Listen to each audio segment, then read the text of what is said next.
Dalit Indian chambers of commerce and industries ಇವತ್ತು ಈ ಭಾರತೀಯ ದಲಿತ ಉದ್ಯಮಿದಾರರ ಮಂಡಳಿ ಸಮಾವೇಶವನ್ನು ಹಮ್ಮಿಕೊಂಡಿತ್ತು.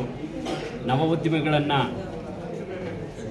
ಮುನ್ನೆಲೆಗೆ ತರುವ ವಿಧಾನ ಹೇಗಿರಬೇಕು ಅನ್ನೋದ್ರ ಬಗ್ಗೆ ಇವತ್ತು ಒಂದು ದಿವಸದ ಕಾರ್ಯಕ್ರಮಕ್ಕೆ ನವೋದ್ಯಮಿಗಳು ಸುಮಾರು 100 ರಿಂದ 150 ಜನ ಆಗಮಿಸಿದರು.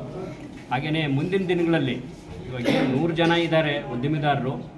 ನೆಕ್ಸ್ಟ್ ವರ್ಷ ಇನ್ನೂ ಒಂದಷ್ಟು 100 ಜನಕ್ಕೆ ಇನ್ನೊಂದಷ್ಟು 100 ಜನ ಉದ್ಯಮಿದಾರರಾಗಿ ಹೊರಹೊಮ್ಮಲಿ ಅಂತೇಳಿ ನಾನು ದಲಿತ ಯುವಕರಲ್ಲಿ ಸಂದೇಶವನ್ನು ಹೇಳಬೇಕಂತ ಮಾಡಿದ್ದೇನೆ. ಹಾಗೆಯೇ ಈ ಕಾರ್ಯಕ್ರಮಕ್ಕೆ ಬಂದಂಥ ಎಲ್ಲ ಗಣ್ಯರು ಬಂದು ಕಾರ್ಯಕ್ರಮವನ್ನು ತುಂಬ ಯಶಸ್ಸುಗೊಳಿಸಿದ್ದಾರೆ. ಹಾಗೆಯೇ ನವೋದ್ಯಮಿಗಳು ಕೂಡ ಕಾರ್ಯಕ್ರಮಕ್ಕೆ ಬಂದು ಯಶಸ್ಸುಗೊಳಿಸಿದ್ದಾರೆ ಅಂತೇಳಿ ಈ ಮೂಲಕ ನಾನು ನಿಮ್ಮಲ್ಲಿ ತಿಳಿಪಡಿಸ್ತೀನಿ. ನಾರಾಯಣ ಸ್ವಾಮಿ ಡಿಸ್ಟ್ರಿಕ್ಟ್ ಕೋಆರ್ಡಿನೇಟರ್ ಆಗಿ Dalit Indian chambers of commerce. Sir, ಪ್ರಸ್ತುತ ಇವಾಗ ಜಿಲ್ಲೆಯಲ್ಲಿ ಎಷ್ಟು ಜನ ಉದ್ಯಮಿಗಳು ದಲಿತರು ಉದ್ಯಮಿಗಳು ಇದ್ದಾರೆ ಸರ್? ಹತ್ತತ್ರ ಒಂದು 25 ಜನ ಆಲ್ರೆಡಿ ಎಕ್ಸಿಸ್ಟ್ ಯೂನಿಟ್ ಮಾಡ್ತಾ ಇರ್ತಕ್ಕಂಥವರು ಎಲ್ಲರೂ ಕೂಡ 25 ಜನ ಈಗಾಗಲೇ ಉದ್ಯಮವನ್ನು ಪ್ರಾರಂಭ ಮಾಡಿದ್ದೇವೆ. ಇನ್ನು ಹೊಸದಾಗಿ ಭೂಮಿ ನಿವೇಶನಗಳೇನು ಅಲಾಟ್ ಆಗಿದ್ದಾವೆ ಅವ್ರು ಈಗಾಗಲೇ ರಿಜಿಸ್ಟ್ರೇಷನ್ ಹಂತದಲ್ಲಿದ್ದಾವೆ. ಎಲ್ಲ ಒಂದು 75 ಜನ ಉದ್ಯಮಿದಾರರು ಈ ಜಿಲ್ಲೆಯಲ್ಲಿ ತಯಾರಾಗ್ತಾರೆ. ಹೊಸ ಉದ್ಯಮಿದಾರರು ತಯಾರಾಗ್ತಾರೆ. ಹೊಸ ಪ್ರಾಡಕ್ಟ್ಗಳು ಕೂಡ ಮಾಡೋದಕ್ಕೆ ತಯಾರು ಮಾಡ್ಕೊಳ್ತಾ ಇದ್ದಾರೆ. ಸರ್ಕಾರದಿಂದ ಏನು ಅನುಕೂಲಗಳಿದೆ ಸರ್? ಸರ್ಕಾರದಿಂದ ಈಗಾಗಲೇ ನಮಗೆ ಈ ಇಡೀ ಭಾರತದಲ್ಲಿ ಹೋಲಿಸಿದರೆ ನಮ್ಮ ರಾಜ್ಯದಲ್ಲೇ ಹೆಚ್ಚು ರೀತಿ ನಮಗೆ ಸವಲತ್ತುಗಳನ್ನು ಕೊಟ್ಟಿದ್ದಾರೆ. 75% ಒಂದು ನಿವೇಶನ ತಗೋಬೇಕಾದ್ರೆ ನಮಗೆ 75% ಸಬ್ಸಿಡಿಯನ್ನು ಕೊಟ್ಟಿದ್ದಾರೆ. ನಾವು ಕೇವಲ 25% ಅಷ್ಟೇ ನಾವು ನಿವೇಶನಕ್ಕೆ ಕಟ್ಟಬೇಕು. ಆದರೆ ಮೂಲ ಬಂಡವಾಳ ಭಾಳ ಕಷ್ಟ ಇದೆಯಲ್ಲ ಸರ್ ಈಗ ಮಾಡೋಕ್ಕೆ. ಈಗ ಬೀಜದನ ಹಾಕಲೇಬೇಕಲ್ಲ. ನೀವು ಹೊಲ ಬಿತ್ತಬೇಕಾದ್ರೆ ನಾವು ಬೀಜ ಹಾಕಲೇಬೇಕು, ಇಲ್ಲಾಂದರೆ ಬೆಳೆ ತೆಗಿಯೋಕ್ಕಾಗಲ್ಲ. ಅಲ್ಲಲ್ಲ, ಏನು ಗೊತ್ತಾ, ಭೂಮಿ ತಗೊಂತಾರೆ ರೈತರಿಗೆ ಮಾಡೋಕ್ಕೆ ಇಂಡಸ್ಟ್ರೀಸ್ ಮಾಡೋಕ್ಕಾಗೋದಿಲ್ಲ. ಅದಕ್ಕೆ ಅವ್ರಿಗೆ ಶ್ರಮ ಹಾಕಿದರೆ ಇಂಡಸ್ಟ್ರಿ ಮಾಡ್ಬೋದು. ಮಾಡಲೇಬೇಕು ಅನ್ನೋ ಉದ್ದೇಶ ಇದ್ದರೆ ಮಾಡ್ತಾರೆ. ಇಲ್ಲ ಅಂದರೆ ಅಂಥವ್ರನ್ನ ಎನ್ಕರೇಜ್ ಮಾಡಿ ನಾವು ವ್ಯರ್ಥ ಆಗುತ್ತೆ.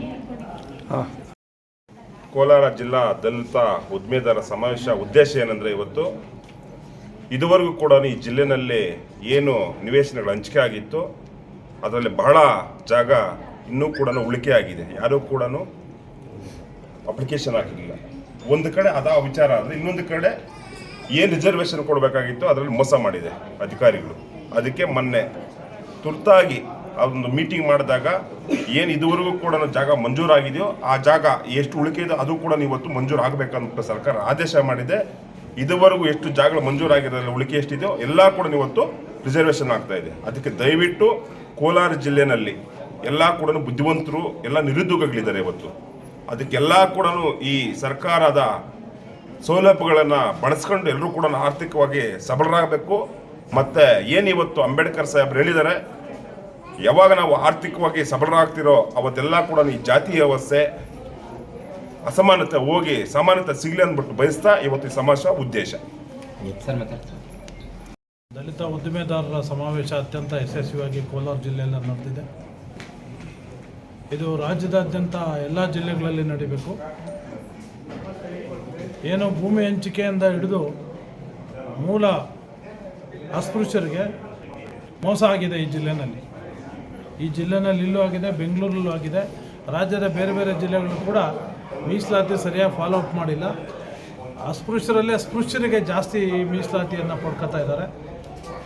ಇದನ್ನು ತಡೆದು ಮೂಲ ಅಸ್ಪೃಶ್ಯರಿಗೆ ಕೈಗಾರಿಕೋದ್ಯಮಗಳಾಗೋದಕ್ಕೆ ಹೆಚ್ಚು ಸರ್ಕಾರ ಅನುಕೂಲ ಮಾಡಿಕೊಡ್ಬೇಕು ಅನ್ನೋದು ಇದೊಂದು ಗಂಭೀರವಾದಂಥ ವಿಚಾರ. ಯಾಕೆಂದರೆ ಸ್ಪೃಶ್ಯರೇ ಜಾಸ್ತಿ ಅದನ್ನು ಮೀಸಲಾತಿಯನ್ನು ಕಬಳಿಸ್ತಾರಂಥ ಇಂಥ ಸಂದರ್ಭದಲ್ಲಿ ಯಾರು ಮೀಸಲಾತಿಯನ್ನು ಮೂಲ ಅಸ್ಪೃಶ್ಯರಿದ್ದಾರೋ ಅವರಿಗೆ ಮೋಸ ಆಗಿದೆ ಈ ಕರ್ನಾಟಕದಲ್ಲಿ. ಅದಕ್ಕಾಗಿ ಅಸ್ಪೃಶ್ಯರಿಗೆ ಆಗಿರ್ತಕ್ಕಂಥ ಮೋಸವನ್ನು ರಾಜ್ಯ ಸರ್ಕಾರ ಸರಿಪಡಿಸಬೇಕು ಅನ್ನೋಂಥ ಒತ್ತಾಯವನ್ನು ನಾನು ಈ ಸಂದರ್ಭದಲ್ಲಿ ಮಾಡ್ತೀನಿ.